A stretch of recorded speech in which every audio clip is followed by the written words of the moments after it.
মহান আল্লাহর অশেষ দয়া, বিশেষ রহমত, রব্বুল আলামিন বাংলাদেশকে ফ্যাসিস্ট মুক্ত করে 2026 এবং 27-এর বাংলাদেশের একটি গণতান্ত্রিক সরকারকে একটি বাংলাদেশের 18 কোটি মানুষের জন্য একটি সুষম বাজেট তৈরি করার জন্য তৌফিক দিয়েছেন। এই জন্য আল্লাহর দরবারে শুকরিয়া। আমরা সবাই আল্লাহর দরবারে শুকরিয়া প্রকাশ বলি আলহামদুলিল্লাহ। মাননীয় স্পিকার, আমি একটা হাদিস বলতে চাই। হাদিসটা হচ্ছে, আল্লাহ রসুল বলছেন, আল্লাহ যদি কোনো শাসককে ভালোবাসেন তাহলে তার সাথী তাকে একজন সৎ এবং সৎ উপদেশ দান করে এরকম ভালো মানুষকে তাকে সাথী বানিয়ে দেন। যখন শাসক কোনো ভুল করে তখন তার সেই সৎ সাথী তাকে তার ভুলটি ধরিয়ে দেন। আর যদি সে কোনো ভালো কাজ করে তাকে সেই ব্যাপারে উৎসাহ দান করেন। আর আল্লাহ যদি কোনো শাসককে অপছন্দ করেন তাহলে তার সাথে একদল খারাপ সাথীকে তুলে দেন। যখন শাসক ভুল করে সাথী চুপ থাকে যাতে শাসক আরো ভুল করতে পারে। আর যখন সে কোনো ভালো কাজ করে সেই কাজের তাকে সে উৎসাহিত করে না। মাননীয় স্পিকার, 17 বছরের এই জাতি যে জগদ্দল পাথর বুকে বয়ে নিয়ে নির্মম শাসন ব্যবস্থার জাতাকলে পিষ্ট ছিল জাতি, তারপর বাংলাদেশের গণতান্ত্রিককামী জনতা, সর্বস্তরের মানুষ সেই স্বৈরশাসককে হটিয়ে একটি গণতান্ত্রিক পদ্ধতিতে আল্লাহর অশেষ রহমতে আমাদের একটি সুন্দর নির্বাচন দিয়েছেন। এবং সেই নির্বাচনে আমরা আমাদের সাথী হিসাবে আমাদের অপোজিশনকে আমরা সেই সৎ ব্যক্তিদের এবং ভালো মানুষদের হিসাবে আমরা বিবেচিত করি। এবং যার কারণে আজকের এই পার্লামেন্টে আমরা যখন কোনো ভুল করি তারা সাথে সাথে আমাদের সেই ভুলটাকে ধরিয়ে দেন। এরকম একজন ভালো মানুষের সাথী হিসাবে আমাদের সাথে মিশিয়ে দেওয়ার জন্য আল্লাহর দরবারে আমরা শুকরিয়া প্রকাশ করছি। মাননীয় স্পিকার, 2026-27-এর বাজেট অধিবেশনে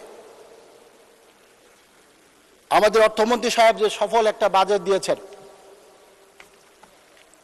একটা বিষয় আমরা এখনো অনেকে চিন্তা করি, অনেকে করছি না, যার কারণে সমালোচনা কোন দিক থেকে শুরু হবে সেটা অনেকে বুঝে উঠতে পারছি না। আর সেটি হচ্ছে কি, মাত্র 4 মাসের একটা সরকারকে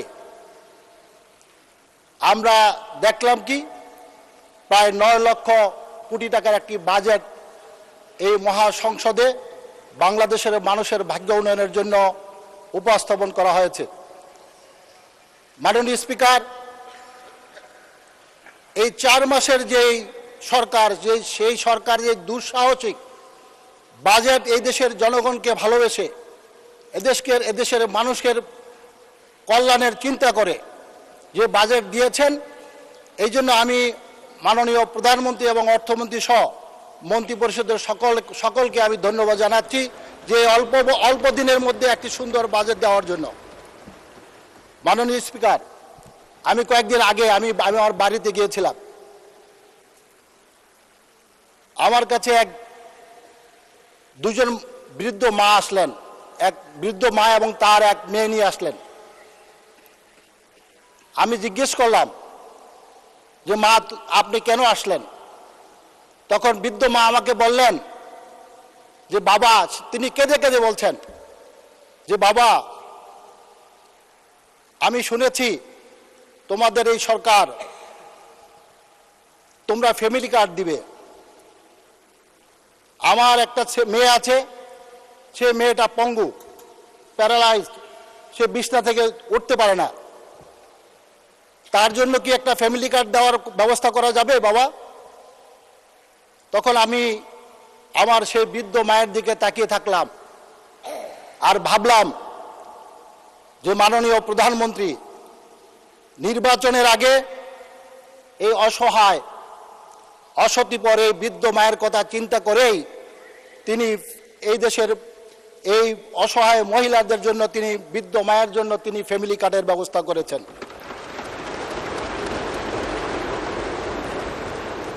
মাননীয় স্পিকার,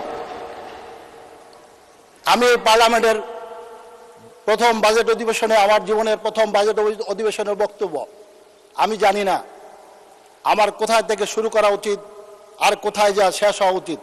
আমার সময় মাত্র 10 মিনিট। মাননীয় স্পিকার, আমাদের বন্ধুরা বলেছেন এই বাজেট একটা অস্বাভাবিক বাজেট, এত বড় বাজেট এই অল্প সময়ের মধ্যে কিভাবে এটা বাস্তবায়ন করা হবে। মাননীয় স্পিকার, আল্লাহ কোরআনে সূরা নাজমে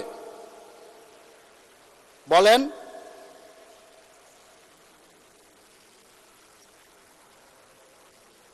মানুষের জন্য তাই রয়েছে যার জন্য সে চেষ্টা করে, আর তার সেই চেষ্টা অবশ্যই দেখা হবে। সূরা নাজম আয়াত নম্বর 53, 27 নম্বর পারা। মাননীয় স্পিকার, মাননীয় প্রধানমন্ত্রী, মাননীয় অর্থমন্ত্রী সহ বর্তমান সরকার বাংলাদেশের মানুষের ভাগ্য উন্নয়নের জন্য সর্বোচ্চ চেষ্টাটা করবে আর বরকত দিবে আল্লাহ। এই বরকতের আশায় আল্লাহর সাহায্য নিয়ে আমাদের এই প্রথম জাতীয়তাবাদী দলের এই সরকারের প্রথম এই বাজেট নিয়ে বাংলাদেশের মানুষকে নিয়ে পথ চলা। আমরা বিশ্বাস করি আমাদের ইমানের সেই শক্তি আছে, সেই হিম্মত আছে, যেখানে একটা বিধ্বস্ত অর্থনীতি রেখে গেছেন ফ্যাসিস্ট হাসিনা, সেই বিধ্বস্ত অর্থনীতিকে বাংলাদেশের মানুষকে পৃথিবীর দরবারে কর্মক্ষম জনশক্তি দিয়ে এবং দক্ষ